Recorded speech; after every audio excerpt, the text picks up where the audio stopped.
Welcome to the Northumberland Festival of the Arts. My name is Cynthia Reyes, and in this series called Northumberland Art Lovers, we talk with people who love the arts, artists, leaders of arts groups and organizations, civic leaders, and other art lovers. Today, I have the privilege of talking with Sarah Jacob. Sarah is a lawyer, business person, and a great supporter of the arts in Northumberland. Welcome, Sarah. Thank you, Cynthia. It's a pleasure to be with you today and to talk about the arts, one of my favorite areas of discussion. Thank you. Okay, you've done a lot to support the arts in Northumberland. Can you tell us about your involvement? Yeah, I guess from my perspective, it has just followed from everything I've always been interested in all my life. So one of my earliest memories was standing in the hot summer sun in a ditch by a country road watching my father painting. And that's a painting that ended up in my house decades later. So it's when I moved to Coburg, I came with the artwork I already owned. I came with the pieces I'd messed around with myself. I went to shows. I started, once I became the owner of the law firm, I started buying art from local artists at art shows. And so throughout our office are various pieces that I've purchased for the firm over the years. I bought pieces in my own house, so almost every wall of my own house seems to have a few too many things on it. And so at first, I'd say that's where my support and involvement really was. And then 10 years ago, a trio of ladies from Port Hope came in to see me about creating a center for contemporary art, critical mass. And they've been recommended to me as a lawyer who could assist them in looking at incorporating. I was so blown away and so excited. I said, look, I'll do this for you at my cost, just because it's so fascinating. And I did that, and I remained involved with them, not on the board, just with them. And I just felt my brain expanding. I was learning so much that I didn't understand about how the arts world is funded in Canada, about how it operates, about the concepts that matter to artists, the concepts that matter to curators. And 2 years later, I actually joined the board, and I stayed on the board for the next 8 years. And it's become a really active organization in Port Hope.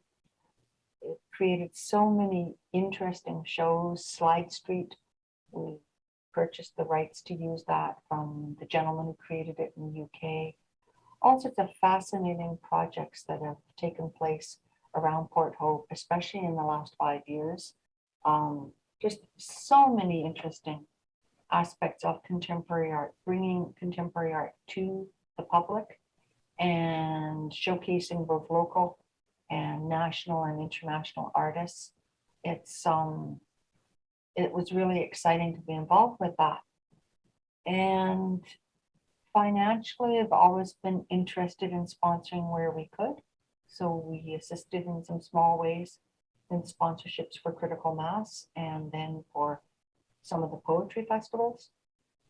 And then the Park Theatre, when it was active here in town, and then later with the Capitol Theatre in Port Hope. And you're also involved with the AGN. You're on the board of the AGN. Most recently, I joined the Art Gallery Northumberland board 4 years ago when the organization was in a lot of crisis. They were surviving financially on a rescue package from the town of Coburg. And it was a situation where it needed more people to become involved. At the time, when I looked at everything, I felt as though it was a patient in intensive care. Yeah. in the 4 years I've been involved, and I guess in the interest of full disclosure, we should say you're on the board now also for the last year, and I'm finding that really terrific. We have a superb board now, 4 years on.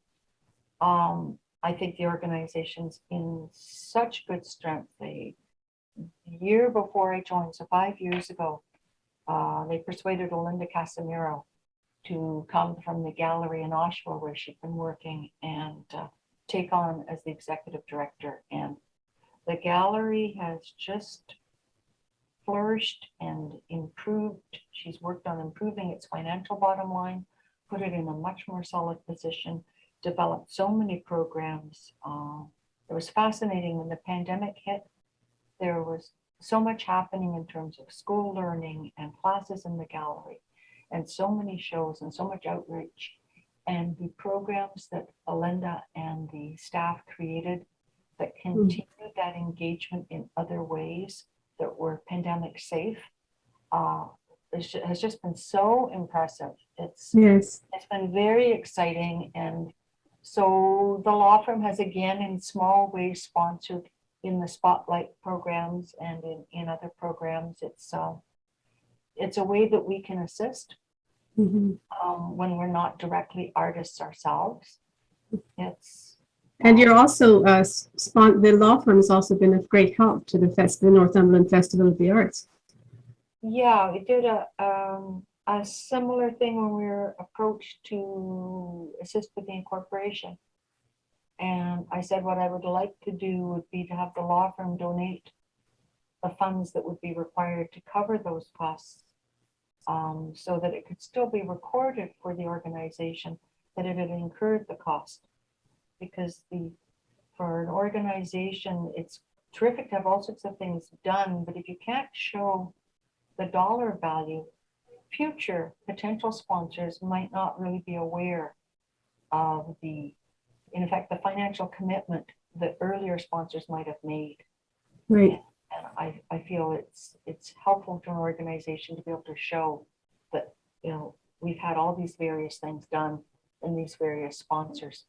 Right. Yeah, we were involved with the festival before it was incorporated several years ago as a sponsor, and just as a spectator, really, really enjoyed it. And my mother came out from the city on the train to go to it, and we spent like a day and a half going around everything, and it was just. I remember meeting your mom. We met you and bought some. Oh, it was lovely. Yeah. She participated. She really participated and enjoyed it so much. Yeah. What gets you most excited about the arts in Northumberland? I mean, you've come at it in terms of your involvement on so many different levels. And so what gets you most excited about the arts in Northumberland? For me, it's the opportunities to simply walk in somewhere and, for lack of a better phrase, to see stuff, to look at things that artists have created, or maybe it's film work. So you're experiencing sound and sight and maybe motion, or it's sculptures, or it's pottery, or it's painting, or sometimes it's dancers, it's musicians. It's just very exciting to be around people who are using their energy to create. So you're seeing things that are coming out of their imaginations, out of their experiences, out of who they are as people. There's often something that matters intensely to them in the work, which, if they're present, might be actually explicated to you, or there might be like an artist statement on a wall that gives you some, or you may just be in effect alone with the work and just absorbing what you absorb from it. And I find it so fascinating because you just switch into a different way of relating to the world and a different way of relating to people. Mm-hmm. And maybe that's because it's a contrast to what I spend my work days doing. But I think many of us have that kind of reaction to the arts, which is why they're so essential to a nation's sense of itself. Yes. it's I've come to the conclusion that Canadian identity is in fact defined through diversity. It is the fact that it's all of these people whose ancestors have been here for thousands of years, with people who literally just got off a plane 3 weeks ago, but are determined to call themselves Canadians one day. Thank you. I know you've answered some of this already, but my next question is going to be, how does being a lawyer and local business person help the arts associations that you've been involved with? I think you've given us some great examples, so unless you have something to add on that. I guess when my participation or involvement and support comes through sitting actively on a board, then it comes from having a lawyer's perspective, which sadly, unfortunately, is what could go wrong. Mm-hmm. So what are the possible downsides of what we're looking at? Weighing up the different factors and looking at those things, and then just sometimes just the legal practicalities. Leases are required. Agreements are required by those organizations, or they're being asked to enter into them.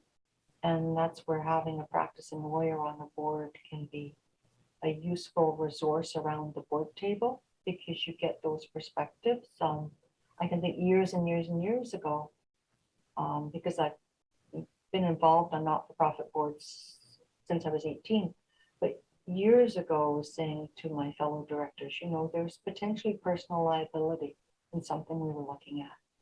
And there was a project underway that was going to be a great benefit to the organization, but the other organizations involved required a guarantee of confidentiality.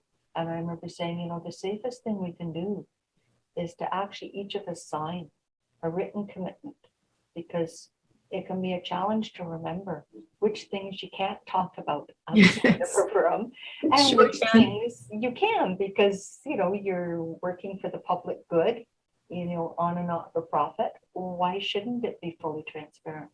And that stayed with me, that was of great value. The project went through very, very well, and it helped to secure the more or less permanent future of that organization. Excellent. Yeah. Excellent. Now, if you hadn't become a lawyer, Sarah, what would you have become? Well, if I had understood when I was a child watching Shea Lan and the Friendly Giant that people earn their living doing these things, then I think, given all the things I did from an artistic perspective throughout my teenage years, I think I would have talked to my parents about trying to go to some place like OCAD or Seneca or something like that. I came from a family where my parents were the first generation to go to university. Education was very valued, and so there was no thought of anything other than, no matter what I did to earn a living, I would go to university for an education.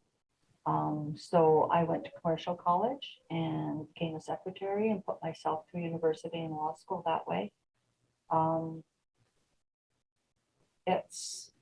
And I just, as I said, I didn't realize until, I don't know when, maybe in my 30s, that people could make money from the arts. I would probably have been a puppet maker or a set designer. I was going to ask you what exactly about it most appealed to you. It would have been in those fields. Yeah. Yes. But what I found now, after it's been now 37 years I've been working as a lawyer, I have come to realize this last few years that I do have skills and talents and an approach to what I do as a professional that are valuable, and that fill a role within the community. And I've lived here in Cobourg now for 21 years, and I feel that I've definitely fulfilled what I believe is hopefully every person's goal, which is to do more good in the world than bad. You can't help but cause some harm in the world, but that overall one would like to say one's done more good. And I feel that that's the case for how how I've managed myself professionally over the years. And so I now take, I guess, a significant level of comfort and satisfaction from that. And I don't mind that I didn't become a set designer or a puppet maker. Well, who knows? Maybe one day you still will. With my grandchildren, perhaps, yes. Yeah. Turning now to the arts and politics, in your opinion, is art becoming more political in recent times? And if so, should it? I guess I believe that art has always been political. I look back at the art of 600, 700, 800 years ago. Why is so much of what we would call Western art on religious themes? It's because that's all that was permitted. It's all that was legally allowed. It's all that was legally safe for the artist to do. If they wanted to paint naked people, they had to place them in a religious tableau, or they had to do pictures of war. They had to draw or sculpt in ways that their patrons would pay for. And I consider that to be the essence of what is political. So I don't see it as having changed, that artists today in many countries, there's still risks on what they can say or express, whether they're writers or singers, or sculptors or painters, that they're not necessarily fully free to express themselves. Or if they do simply express themselves freely, they may possibly never actually earn a living from their art. Mm-hmm. In other words, there's still, if it's not a directly political price, they're still in effect paying a price for treating their art as they either feel the need to or as they wish to. That's an interesting perspective that you brought to the discussion about arts and art and politics. Thank you for it. Thank you for joining us for this talk, and thank you for supporting the Northumberland Festival of the Arts, Sarah. You're very welcome, Cynthia. It's a pleasure to be able to assist even in the small ways that I do, and I'd like to think that it might perhaps encourage others who own businesses or who have financial resources to also, provide some sponsorship, because certainly this year's festival that's coming is just amazing across a range of physical locales and a range of media and a stretch of days. I think it's extremely exciting to be seeing what's coming and looking forward to what's coming this fall. I'm involved in it, and yet every week I find myself getting so excited about new developments for the festival. So thanks again, and thanks to our viewers for being with us for this wonderful conversation with Sarah Jacobs. Thanks, Cynthia. All right.